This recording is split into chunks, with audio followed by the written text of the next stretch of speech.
Halo, waktunya kamu simak podcast Ruang Damai yang dipersembahkan oleh AMSI dan Koalisi Damai.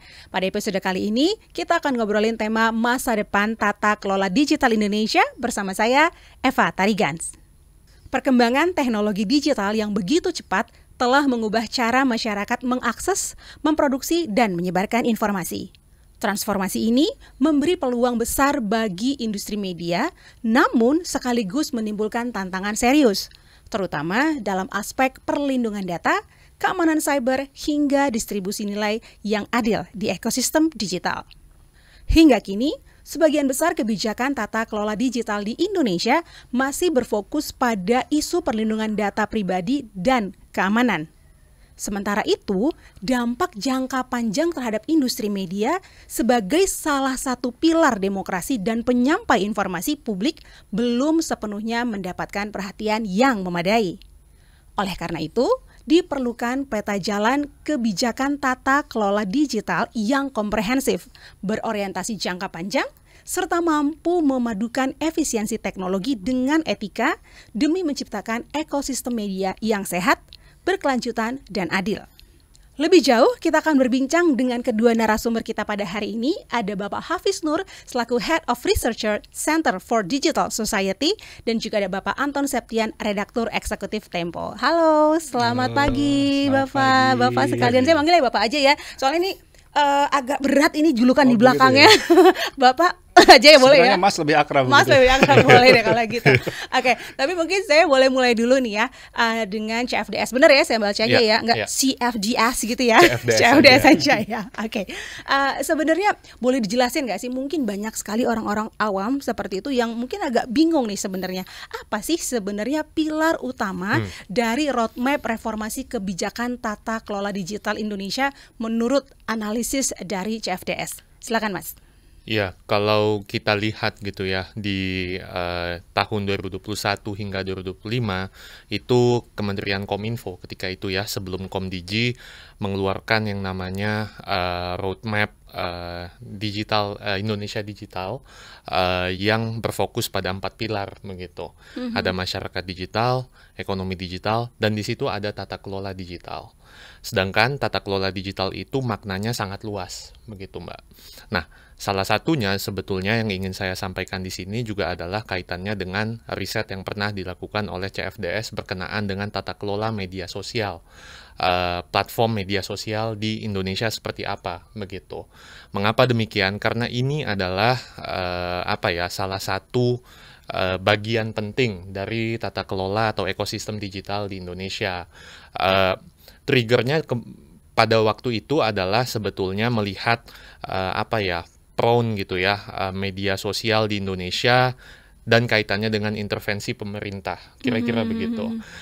Tentu kita trace back ke Agustus tahun ini, di mana ada gelombang demonstrasi massa gitu ya, yang men-trigger salah satunya adalah banning salah satu platform media sosial begitu.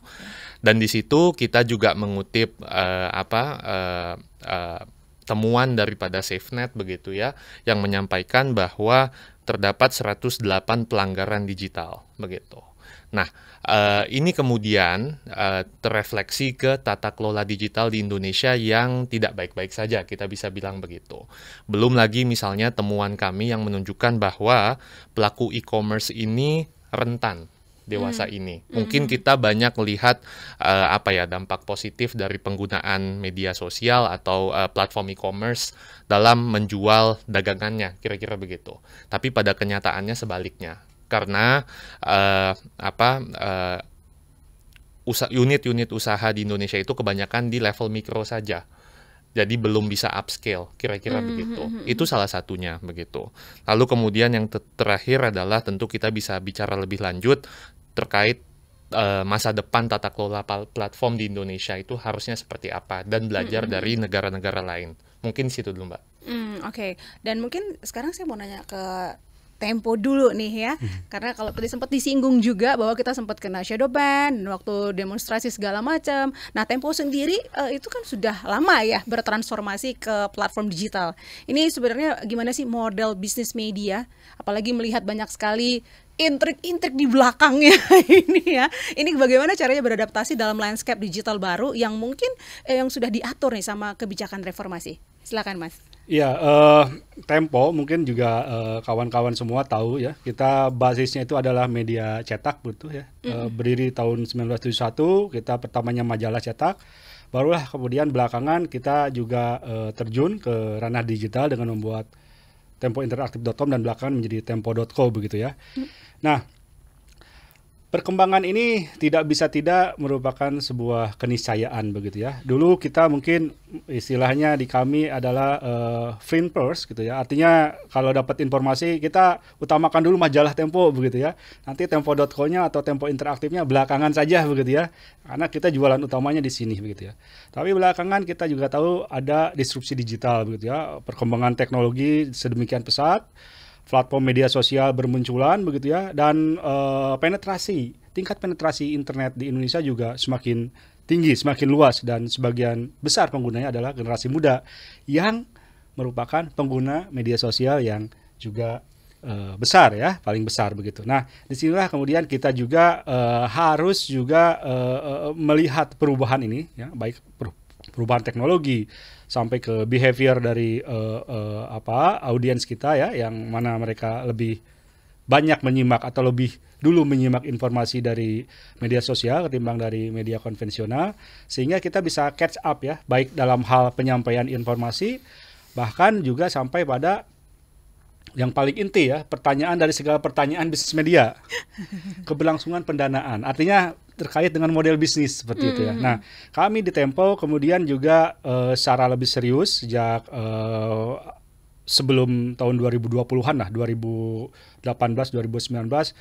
juga sangat-sangat serius mengembangkan platform digital kita begitu ya. Media cetak kita tetap masih ada, majalah Tempo, tapi kita sekarang betul-betul berfokus mengembangkan agar platform media digital kita itu menjadi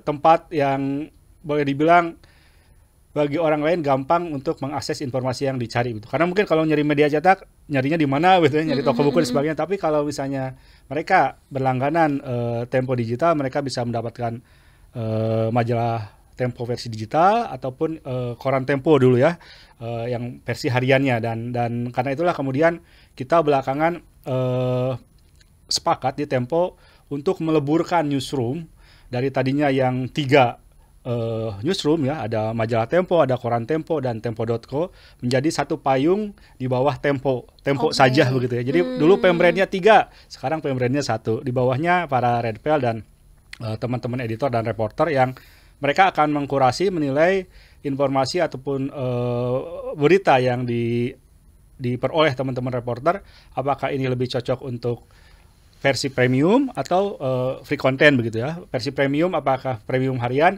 atau mingguan seperti itu. Nah, itu yang kemudian menjadi fokus kita, bagaimana kita tidak kalah dalam tanda petik dengan perkembangan zaman begitu ya. Dan kami juga meyakini bahwa ini yang kedua, tadi saya menyebut soal print first ya, tahap pertama lah dalam istilah saya. Yang berikutnya adalah digital first begitu ya. Ini yang sedang kita jalani. Namun demikian kita juga perlu mencermati bahwa di luar ya, seiring dengan perkembangan media sosial ya, dan sekarang belakangan ada AI dan seterusnya, pengguna media sosial itu seperti saya sebutkan tadi, itu juga banyak mengakses berita pertama kali itu dari platform media sosial ya, ketimbang dari platform aslinya, platform digitalnya ya. Dengan demikian sudah ada satu tahap lagi ke depan, yaitu mobile first.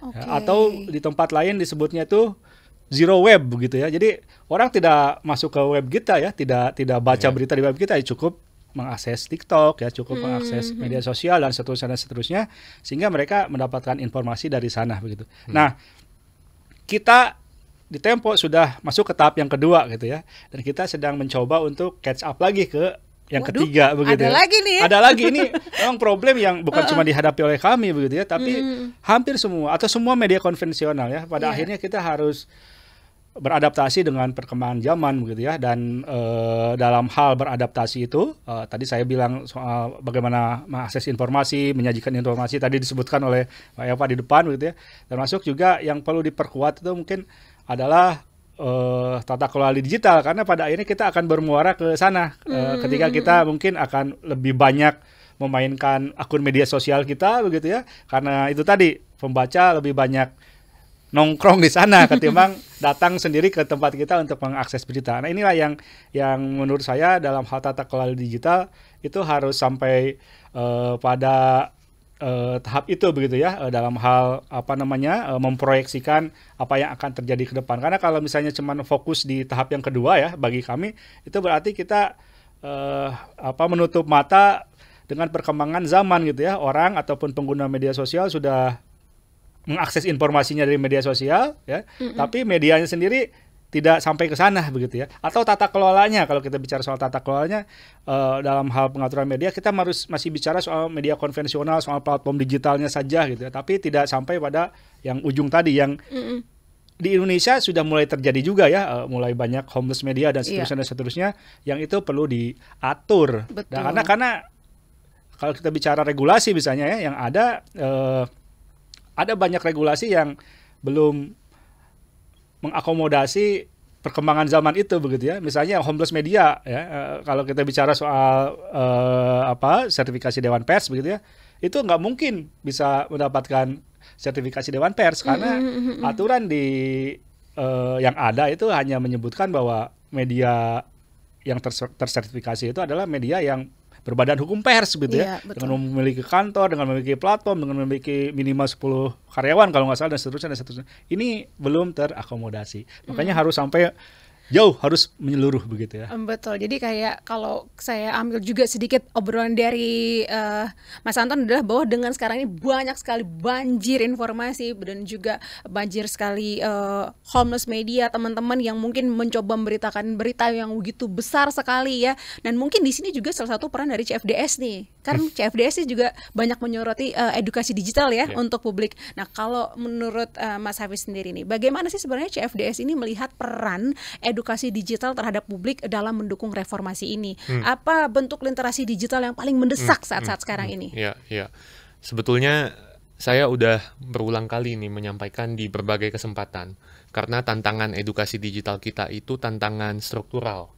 Dan itu sangat disayangkan, Mbak, sejujurnya. Kalau boleh kita kilas balik gitu ya, di tahun 2014-2015, itu kalau teman-teman ingat gitu ya, kurikulum TIK sempat dihapuskan dari jenjang pendidikan SD, SMP, SMA begitu. Dan kemudian seiring perkembangan waktu, dia dikembalikan lagi sebagai kurikulum, tetapi mata pendidikan, mata pelajaran tidak wajib. Jadi semacam ekskul, kira-kira begitulah. Nah, ini sebetulnya menjadi kemunduran di pendidikan atau edukasi digital di Indonesia, begitu. Teman-teman dari berbagai aliansi masyarakat sipil yang concern di bidang ini sering mengadvokasi ke Menteri Pendidikan dan Kebudayaan setelah pergantian kurikulum tadi gitu ya, untuk mengembalikan kembali kurikulum TIK ke dalam mata pelajaran wajib, kira-kira begitu.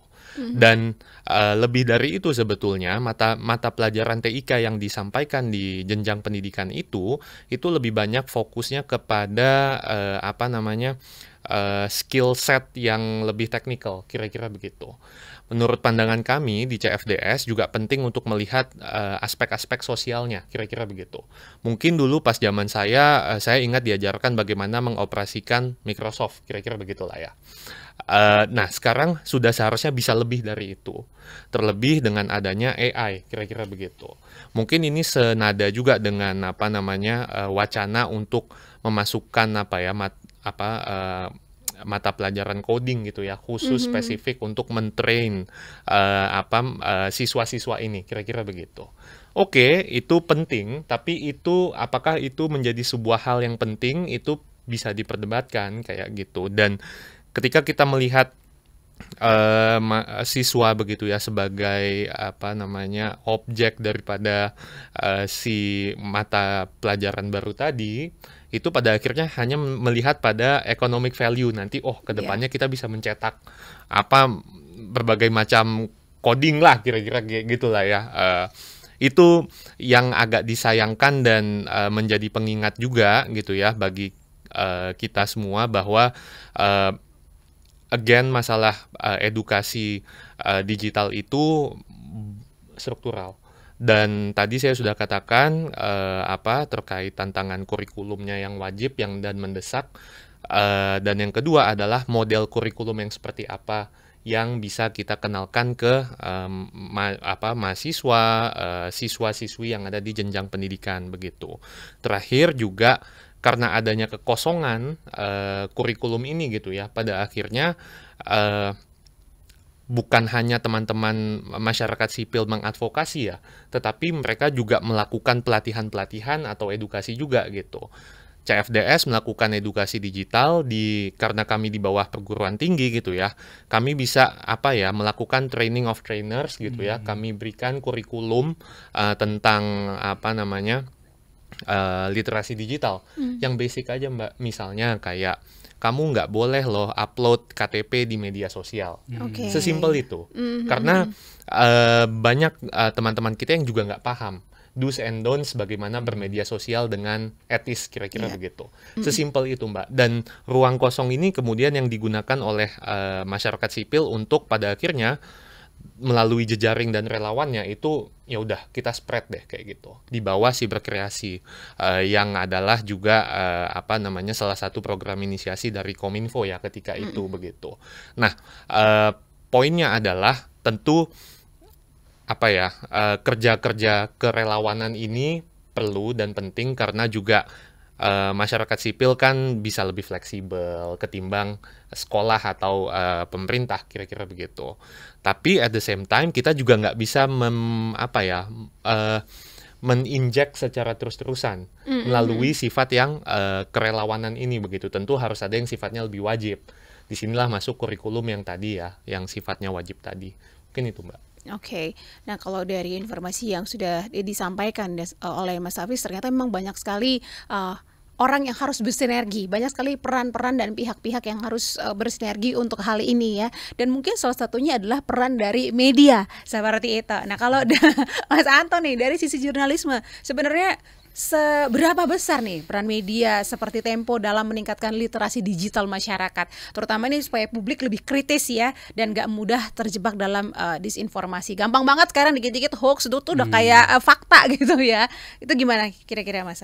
Ya, pada dasarnya media harus kembali ke hitahnya ya sebagai penyampai informasi, sebagai pelayan publik dalam hal mengakses informasi begitu. Nah, informasi yang seperti apa yang bisa ikut mencerdaskan publik ya, ikut mengedukasi publik agar mereka lebih tercerahkan begitu ya, tidak malah ikut menabur misinformasi begitu ya. Tentu saja pada awalnya kita tetap harus bersetia kepada prinsip-prinsip jurnalisme begitu ya. Kita harus mengutamakan fakta begitu ya. Karena di dalam jurnalisme kan ada ada semacam kredo ya yang disampaikan oleh C.P. Scott, mantan pendiri dari The Guardian, yang bilang comment is free but facts are sacred gitu ya. Jadi itu harus kita pegang gitu, termasuk dalam kita mempraktekkan jurnalisme gitu. Jadi ketika kita bicara dalam tataran yang lebih umum ya kita harus kembali ke sana. Tapi untuk tataran yang lebih teknis, di Tempo kita punya tim fact checking begitu ya, ada kanalnya tersendiri dan ada timnya sendiri yang mereka akan terus bekerja untuk mengecek kebenaran dari sebuah informasi begitu. Dan di kita cukup sistemnya cukup relatif sudah ajak begitu ya, dalam hal misalnya menerima informasi yang perlu dicek faktakan begitu. Kita ada 3 pipeline ya. Pertama tentu saja yang berseliweran di media sosial begitu ya, di internet dan seterusnya. Kedua, kita punya kerjasama dengan sebuah platform media digital ya. Jadi kita bisa mengakses dashboard di mereka, dan mereka bekerja sama dengan kita untuk kemudian kita membantu fact checking dari misinformasi ataupun hoax yang beredar di media sosial tersebut begitu ya. Itu yang kedua. Yang ketiga, kita punya juga saluran di WhatsApp ya, yang mana masyarakat bisa melaporkan mengenai hoax yang beredar gitu. Nanti kita bantu untuk fact checkingnya. Itu hal yang berada di tataran teknis begitu. Namun demikian, seperti yang disampaikan tadi oleh Mas Hafiz, tugas untuk memberantas hoax, memberantas misinformasi, untuk mencerdaskan masyarakat ya di era digital ini bukan cuma tugas media saja ya, melainkan tugas kita semua ya, bukan cuma tugas masyarakat, bukan cuma tugas universitas ataupun organisasi, melainkan juga audiensnya, pembacanya, publiknya begitu. Karena apa? Karena kalau 1-2 pihak saja yang bekerja memberantas hoax ya mungkin tidak efektif ya. Tapi kalau kita semua berkolaborasi, bekerja sama ya, bahkan di level masyarakat jauh sebelum di fact checking oleh kami begitu ya, mereka sudah menyampaikan kepada teman di grup WhatsApp-nya ataupun di media sosialnya bahwa itu keliru dan seterusnya. Itu juga sudah bagian dari partisipasi masyarakat dalam memberantas misinformasi atau hoax. Jadi tugas bersama inilah yang perlu dikuatkan, perlu dieratkan, dan tentu saja terutama buat masyarakat ya, masyarakat luas, publik begitu. Edukasi yang tadi disampaikan oleh Mas Hafiz itu menjadi penting begitu ya. Dan ini sekali lagi bukan tugas 1-2 pihak saja ya, melainkan ya kita semua begitu ya, mulai dari hal yang paling teknis, jangan mengupload KTP, sampai juga cara untuk mengecek kebenaran sebuah informasi ya. Tahapannya apa, ngecek sumbernya atau narasumbernya dan seterusnya, itu juga perlu diketahui oleh masyarakat luas itu. Jadi dengan kerjasama yang erat ya, kolaborasi yang saling konstruktif ini diharapkan upaya kita untuk memerangi informasi, memerangi hal-hal yang menjadi ekses negatif dari kehidupan di era digital ini bisa lebih optimal seperti itu. Benar, setuju sekali sih bahwa ini bukan kerja 1-2 orang, tapi harus kerja bersama-sama ya, berkolaborasi supaya segala bentuk disinformasi, berita hoax itu bisa lebih keredam lajunya seperti itu ya. Dan juga mungkin masyarakat kayak kita ini ya harus lebih dulu berpikir sebelum sharing, harus disaring dulu seperti itu. Dan kita akan melanjutkan pertanyaan berikutnya. Ini saya sekarang kembali lagi ke Mas Hafiz nih. Kalau tadi kita sudah banyak ngobrol tentang berbagai cara yang bisa kita tahu ya, bagaimana kita cara mengurangi disinformasi dan sebagainya. Tapi kalau sekarang ini kita bicara soal implementasi kebijakan digital, kira-kira nih Mas Hafiz, tantangan terbesar apa yang CFDS lihat dalam memastikan reformasi ini tidak menggerus prinsip-prinsip demokrasi ini, terutama ya di sektor media, gimana nih? Ya, pertanyaannya agak-agak susah juga buat jawabnya gitu ya.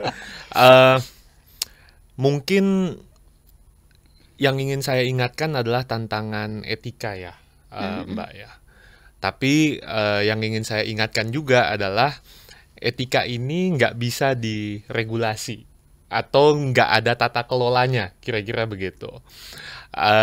Misalnya kalau nilai-nilai etika lah ya yang kita tahu, transparan, akuntabel, hak asasi manusia dan lain sebagainya, itu bisa dijadikan guideline atau patokan dalam tata kelola digital di Indonesia. Balik lagi ke tantangan tata kelolanya seperti apa begitu. Saya sendiri belum melihat draftnya kira-kira begitu ya Mbak. Tapi yang ingin saya ingatkan adalah ada beberapa cara lah begitu untuk kemudian kalau kita tadi balik lagi ke etika, untuk menguatkan etika tadi dalam kacamata tata kelola, kira-kira begitu. Setidaknya yang ingin saya sampaikan ada 4 lah mode pendekatan untuk menata kelola digital di Indonesia, kira-kira begitu. Nah, 4 ini itu ada model pengawasan platform begitu ya. Nah, kalau pengawasan platform ini mungkin mirip dengan pengawasan data pribadi di Indonesia yang sebelumnya ada wacana mau bikin badan otonom ya untuk mengawasi jalannya atau penegakan pelindungan data pribadi. Nah, sama sebetulnya tantangannya adalah bagaimana dia bisa bersifat independen atau semi-independen lah. Gimana cara kamu memastikan bahwa oke, ini awalnya di bawah pemerintah ya melalui Kominfo waktu itu, sekarang Komdigi. Nah, bagaimana ia bisa jauh dari intervensi individu, politik, dan lain sebagainya. Itu satu. Lalu kemudian yang kedua itu ada sanksi begitu, Mbak. Sependek pengetahuan saya, sanksi di Indonesia itu langsung kamu dikasih malakin lah kayak gitu, duit kayak gitu kan, apa-apa kayak gitu. Salah satu contohnya misalnya ketika platform e-commerce dia kena data breaching ya waktu itu, salah satu platform e-commerce gitu ya, sempat rame di itu COVID ya rame. Di situ kan pemerintah galak banget kayak gitu. Tapi ketika tahun lalu ya ransomware itu meledak gitu ya, pemerintah kehilangan data sensitif begitu ya, tapi nggak ada nih yang mengenakan sanksi bagi pemerintah, kira-kira kayak gitu ya, nggak ada yang galak gitu. Ya emang kan suka gitu ya, kalau ke swasta atau ke masyarakat sipil jauh lebih galak lah ketimbang ke pemerintah kayak gitu. Itu yang kedua terkait pemberian sanksi.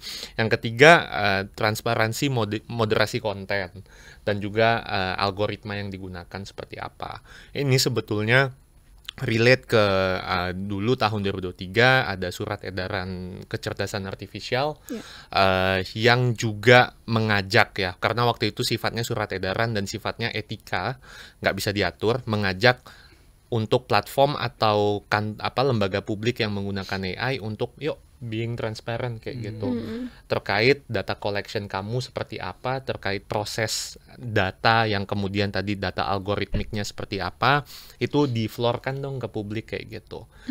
Bentuk data seperti apa sih yang kamu ambil? Nah, itu yang sebetulnya kita butuhkan. Dan yang terakhir tentunya adalah multi-stakeholder governance. Nah, ini nanti mungkin saya bisa sampaikan di pertanyaan lebih lanjut begitu. Jadi kira-kira menurut saya 4 pendekatan itu yang bisa kita tegakkan untuk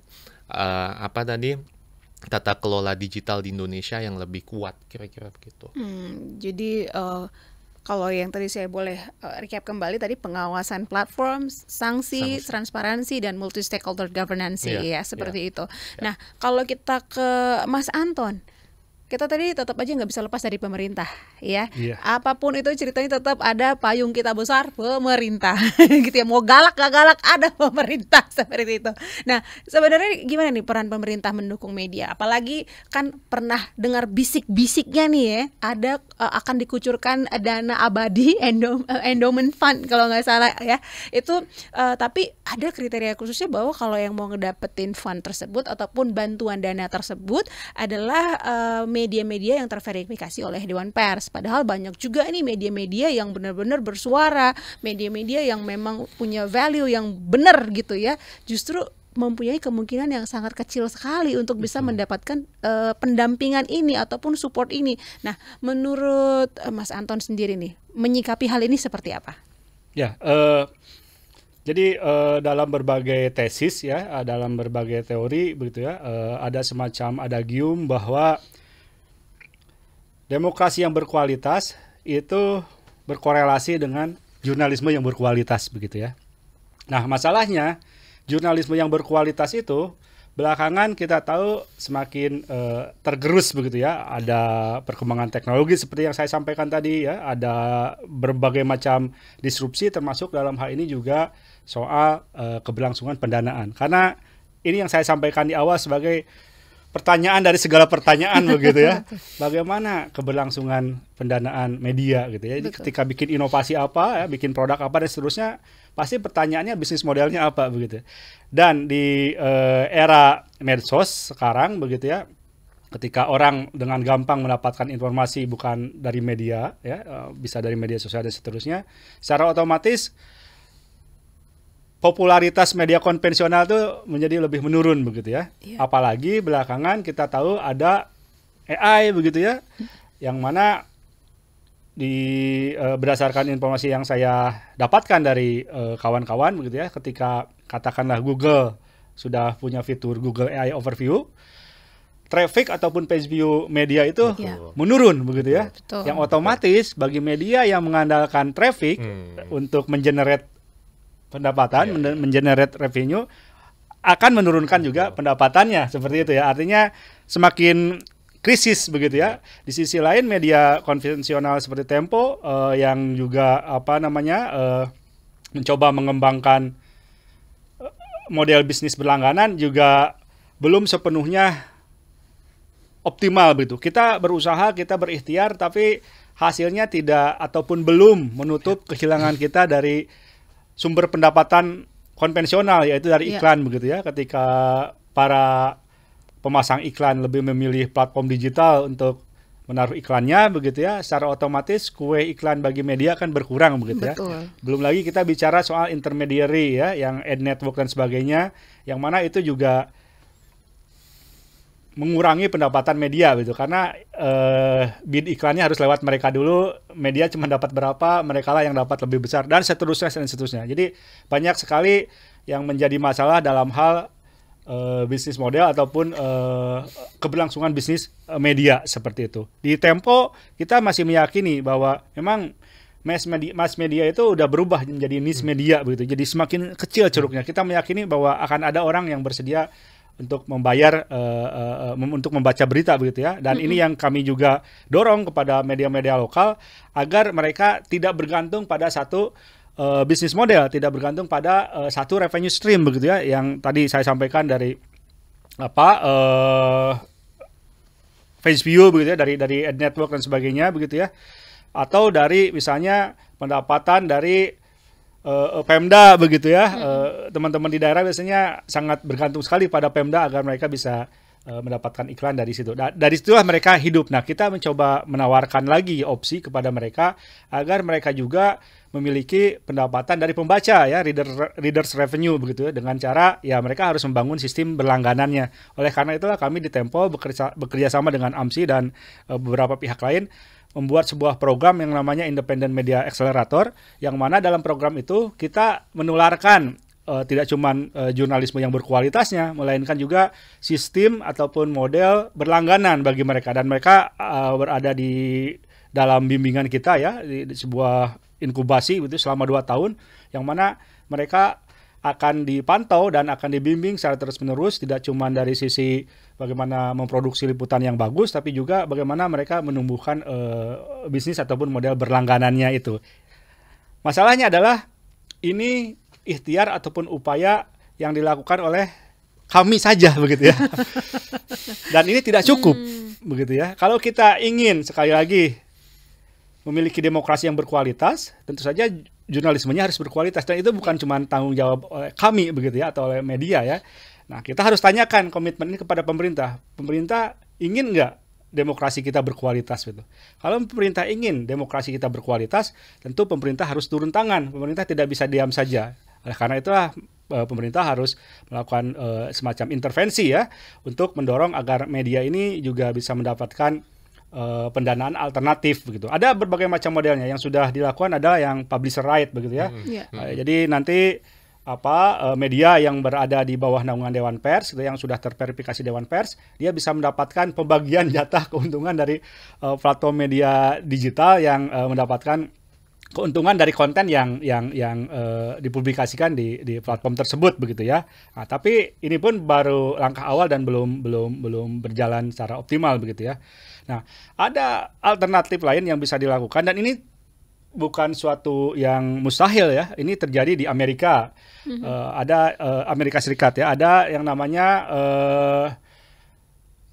CPB ya, Corporation for Public Broadcasting begitu ya. Yang mana CPB ini menjadi semacam lembaga ya, pihak ketiga yang menjadi semacam penampung dana ya dari pemerintah untuk kemudian dibagikan dalam bentuk grant atau hibah kepada media-media lokal yang berada di bawah naungannya ya. Ada sekian ratus penerima radio, penerima hibah dari CPB tersebut. Televisi juga sama begitu ya. Mereka kelola dana yang dari pemerintah, dan kemudian dari situlah media-media alternatif ini juga bisa mendapatkan alternatif pendanaan begitu ya. Nah, di Singapura contoh lain itu sama seperti di kita, media juga di sana megap-megap begitu ya. Straits Times yang usianya lebih dari 150 tahun juga kesulitan begitu. Nah, tapi kemudian mereka membentuk yang namanya SPH, Singapore Press Holding ya. Nah, Singapore Press Holding itu menerima dana dari pemerintah Singapura jutaan dolar begitu selama periode tertentu ya, tahun ini berapa, tahun itu berapa dan seterusnya, yang kemudian disalurkan ke media-media di bawahnya yang mereka kelola, termasuk Straits Times ya. Selain Straits Times itu ada media yang berbahasa Melayu begitu ya, kemudian ada media yang berbahasa Mandarin dan seterusnya, sehingga kemudian media-media ini bisa sustain, karena kalau tidak ya mereka tidak bakal terbit lagi, karena biaya operasionalnya tidak menutup pendapatannya tidak menutup biaya operasionalnya seperti itu. Nah, ini yang perlu juga menurut saya perlu direalisasikan di Indonesia. Apalagi pemerintah pernah berkomitmen juga akan mengucurkan ya semacam dana abadi jurnalisme gitu ya. Yang dan juga sudah disampaikan dan didorong juga oleh Dewan Pers untuk diwujudkan. Tapi sampai saat ini langkah konkretnya itu belum ada lagi gitu. Ini yang penting untuk diwujudkan segera gitu. Kalau pemerintah berkomitmen agar demokrasi kita berkualitas, agar pers atau media ikut berpartisipasi dalam mengedukasi publik ya, ikut berpartisipasi dalam mencerdaskan masyarakat, atau juga ikut berpartisipasi dalam memerangi hoax atau misinformasi. Karena kalau media tidak ikut berpartisipasi, tidak ikut terlibat dalam mencerdaskan publik, maka yang repot adalah pemerintah sendiri. Betul. Nah, masalahnya adalah terkadang kita berpikir media yang dimaksud itu adalah media-media yang konvensional yang terverifikasi di Dewan Pers gitu. Padahal sebenarnya di luar kita ya, di luar ekosistem kita itu ada juga media-media alternatif, media-media non-profit begitu ya, public interest media yang mereka tidak terverifikasi oleh Dewan Pers karena ya syarat-syarat administrasinya tidak terpenuhi ya. Padahal sebenarnya mereka mempraktekkan jurnalisme yang bagus, jurnalisme yang berkualitas. Nah, inilah yang kemudian perlu dicari jalan tengahnya, termasuk dalam hal katakanlah memodifikasi regulasinya, syarat administrasinya, sehingga kemudian media-media ini juga bisa ke depan katakanlah kalau publish right itu betul-betul terrealisasi, dana abadi jurnalisme ini juga kemudian terwujud, mereka juga kebagian ataupun mendapatkan grant, mendapatkan pendanaan alternatif dari pemerintah. Oleh karena itulah kita perlu tagih kembali gitu ya, tidak cuma kepada pemerintah tapi juga kepada Dewan Pers yang juga mewacanakan hal ini begitu ya. Saya mendengar Dewan Pers periode lalu sebenarnya sudah sempat menyampaikan kepada Bappenas kalau nggak salah tentang hal ini, tapi setelah itu beritanya belum ada lagi. Ini yang menjadi PR bagi saya, PR bagi kita semua untuk betul-betul mewujudkan rencana-rencana bagus tadi gitu ya. Demi apa? Demi jurnalisme yang berkualitas, demi demokrasi yang berkualitas, seperti itu. Luar biasa sekali. Emang benar sekali sih. Soalnya saya juga banyak sekali melihat bahwa teman-teman media alternatif ataupun justru juga media di Indonesia ini banyak justru mengharapkan juga dari grant-grant dari pihak swasta atau mungkin dari yang lain. Padahal sebenarnya kalau misalnya pemerintah mau lebih memberikan perhatian terhadap hal ini, ada banyak dan juga mungkin besar sekali kemungkinan media-media ini justru terselamatkan, bisa sustain seperti itu ya. Apalagi kita sudah melihat pengalaman dari banyak negara-negara di luar seperti itu. Dan mungkin kalau melihat pengalaman negara lain ini, menurut Mas Hafiz sendiri nih, kira-kira ada nggak sih yang bisa kita ambil langkah strategis untuk Indonesia supaya nggak hanya jadi pengguna, mungkin kalau jadi pemimpin masih agak lama, tapi mungkin berjalan menuju menjadi pemimpin dalam tata kelola digital yang adil dan beretika ini, ada nggak sih?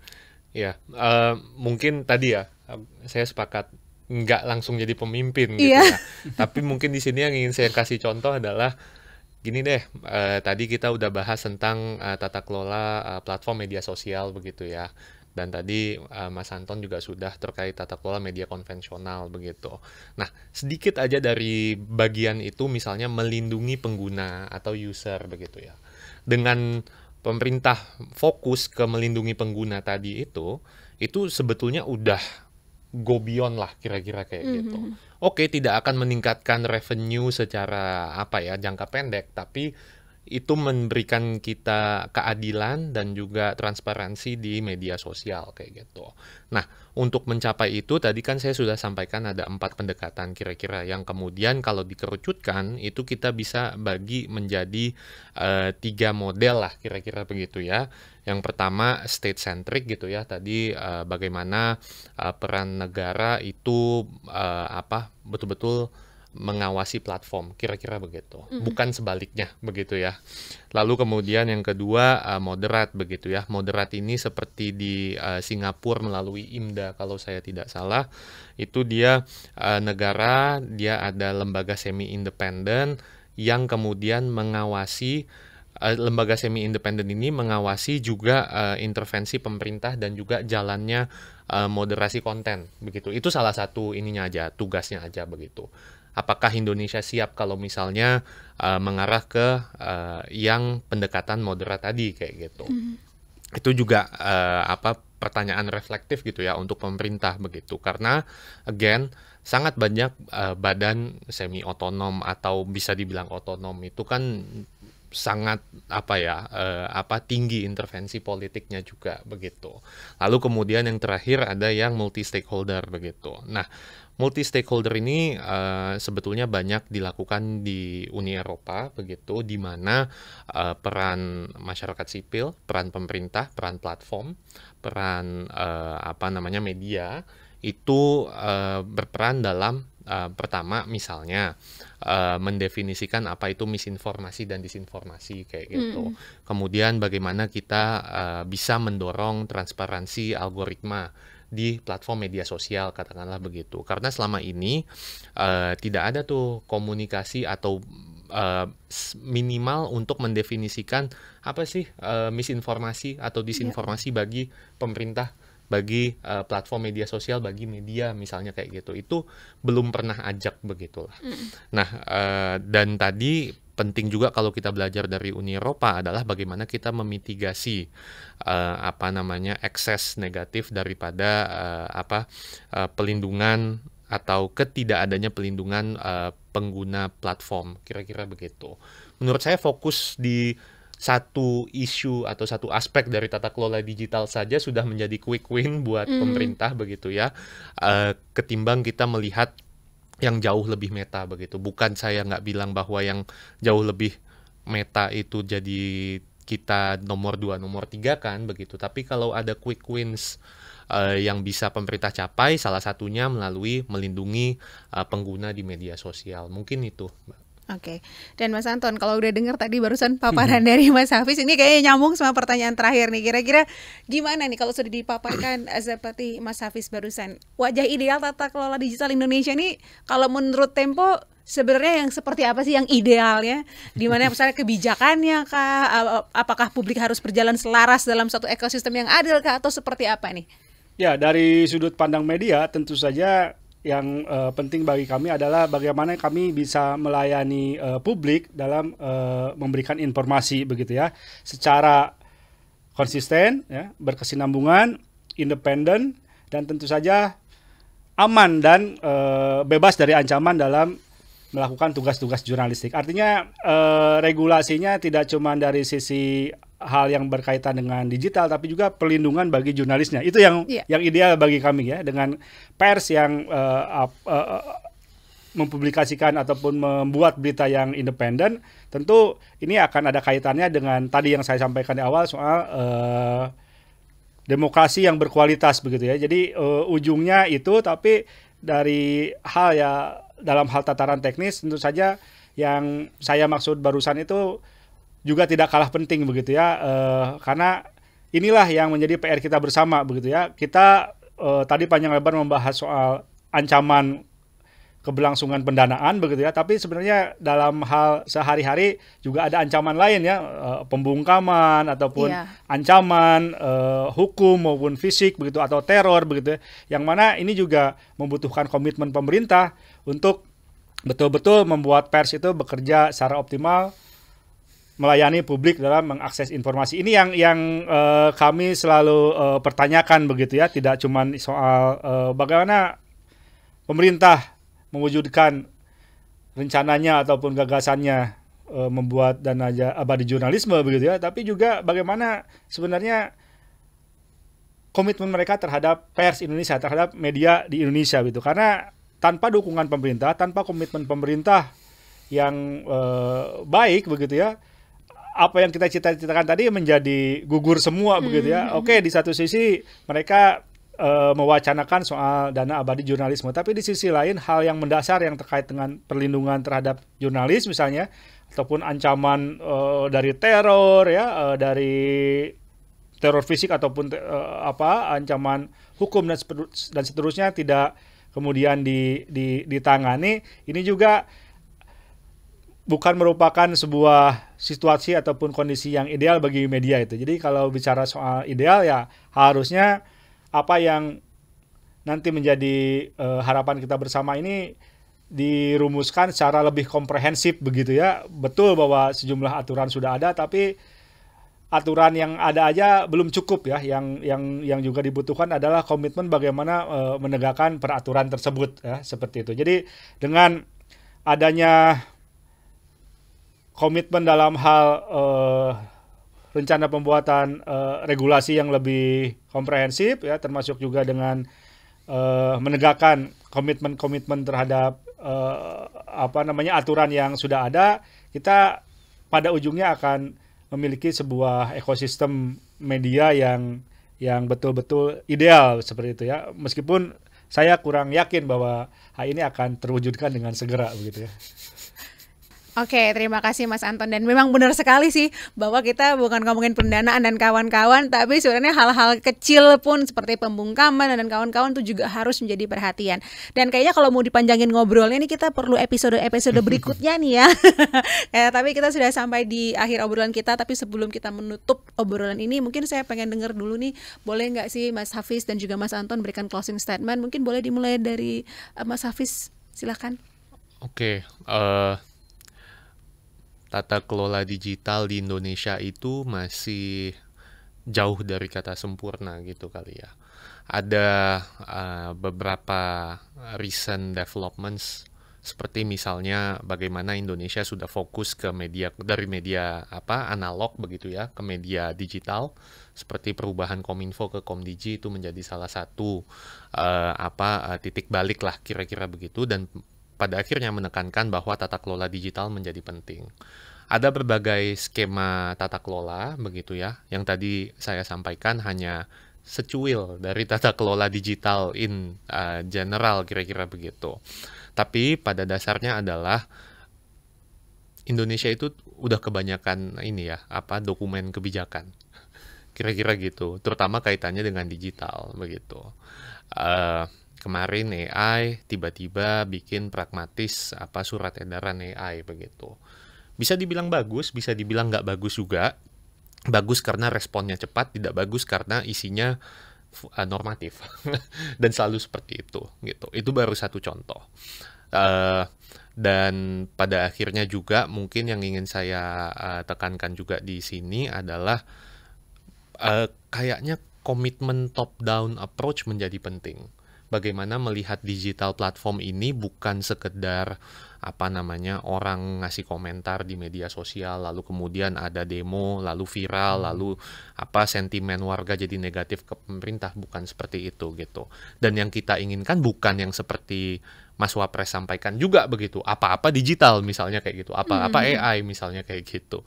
Jadi memang harus ada semacam blueprint yang jelas mau dibawa kemana ini tata kelola digital di Indonesia begitu. Dan again, dari tadi ya blueprint yang tadi sifatnya luas, dikerucutkan itu bagaimana tata kelola ekonomi digitalnya seperti apa, platform media sosialnya seperti apa, dan tadi ya quick wins yang secuil-cuil itu pada akhirnya bisa mendorong tata kelola digital yang lebih kuat lagi di Indonesia. Dan itu butuh concern daripada presiden biar bagaimanapun begitu.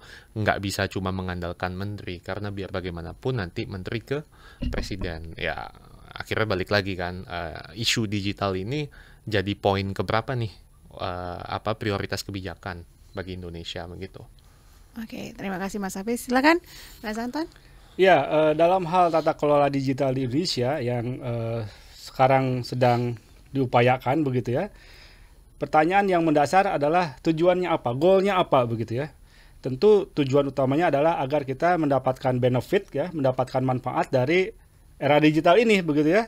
Nah, karena itulah kemudian kita harus turunkan itu ke dalam hal-hal yang sifatnya lebih teknis begitu ya. Nah, kalau misalnya ternyata pengelolaan tata digital dalam bentuk regulasi itu kemudian dalam hal teknis katakanlah meminggirkan pihak tertentu ya, masyarakat tertentu begitu ya, artinya eksklusif tidak inklusif begitu ya, atau meminggirkan atau membuat ruang cyber ini menjadi tidak demokratis gitu, atau membuat media menjadi tidak lebih leluasa bergerak, berarti tujuannya tidak tercapai. Artinya perlu ada semacam aturan yang ataupun rumusan yang lebih bisa mengakomodasi niat baik tadi. Nah, makanya kemudian dalam hal perumusannya ataupun pelaksanaannya sebaiknya juga pemerintah tidak menjalankannya secara eksklusif ya. Artinya di sini perlu keterlibatan banyak pihak agar suara-suara masyarakat ini bisa terakomodasi di sana ya, tidak cuman katakanlah kepentingan pemerintahnya, tapi masyarakatnya begitu ya. Dalam hal ini media ya hanya salah satu aktor dalam sebuah ekosistem yang besar ini. Namun demikian kalau kita bicara hal yang tadi, peran media juga penting, terutama kalau kita bicara soal demokrasi yang berkualitas tadi. Nah, karena itulah kemudian dalam hal pembuatan regulasinya, kalau misalnya nanti berbentuk regulasi ataupun peraturan teknis lainnya, sebaiknya uji publik begitu ya, kemudian juga pelibatan masyarakat dalam hal menampung aspirasinya begitu ya. Itu harus dilakukan sehingga semua suara terakomodasi. Karena penyakit di kita adalah terkadang ketika kita membuat sebuah peraturan kita tutup mata atau bahkan diam-diam begitu ya, sehingga ketika peraturannya ataupun regulasinya diterbitkan masyarakat protes. Ketika masyarakat protes barulah kemudian ada perubahan lagi. Itu tidak efektif ya ketika kebijakan diubah lagi setelah terdeliver gitu. Ya tidak jadi masalah kalau diubah lagi, tapi masalahnya adalah proses pembuatan kebijakannya itu yang tidak transparan ya, tidak deliberatif gitu ya, tidak melibatkan partisipasi masyarakat yang pada akhirnya masyarakatlah yang menuai kerugiannya. Padahal sejak awal ya, seperti yang saya bilang tadi, ini goalnya apa? Kalau goalnya untuk memakmurkan masyarakat ataupun masyarakat mendapatkan benefit dari aturan atau regulasi ini, harusnya masyarakatlah yang kemudian diajak berdiskusi begitu ya, tidak satu arah ya, tidak tadi disampaikan tidak top down ya, melainkan juga melibatkan banyak pihak termasuk masyarakat, media dan akademisi misalnya universitas dan sebagainya untuk membuat sebuah roadmap ataupun bahkan hal yang lebih teknis lagi ya, peraturan pelaksanaan yang lebih inklusif, lebih demokratis, dan tentu saja tujuannya adalah untuk kepentingan bersama ya, untuk kepentingan bangsa dan negara begitu ya. Baik, terima kasih sekali Mas Anton dan juga Mas Hafiz. Hari ini benar-benar obrolan kita benar-benar menunjukkan bahwa tata kelola digital itu bukan hanya urusan regulasi, tapi tentang masa depan demokrasi dan keadilan informasi. Sekali lagi terima kasih untuk CFDS dan juga Tempo. Semoga diskusi ini bisa menjadi pijakan menuju ekosistem digital yang lebih sehat dan berkeadilan. Baiklah, tadi itu obrolan saya bersama Mas Hafiz Nur selaku Head of Research CFDS dan juga Mas Anton Septian selaku redaktur eksekutif dari Tempo tentang masa depan tata kelola digital Indonesia. Dan saudara, konten ini dibuat dengan dukungan proyek Social Media for Peace UNESCO yang didanai oleh Uni Eropa. Isinya merupakan tanggung jawab Koalisi Damai dan tidak mencerminkan pandangan UNESCO maupun Uni Eropa. Terima kasih sekali lagi sudah menyimak podcast Ruang Damai yang dipersembahkan oleh AMSI dan Koalisi Damai. Sampai jumpa di episode selanjutnya. Saya Eva Tadigan pamit. Salam.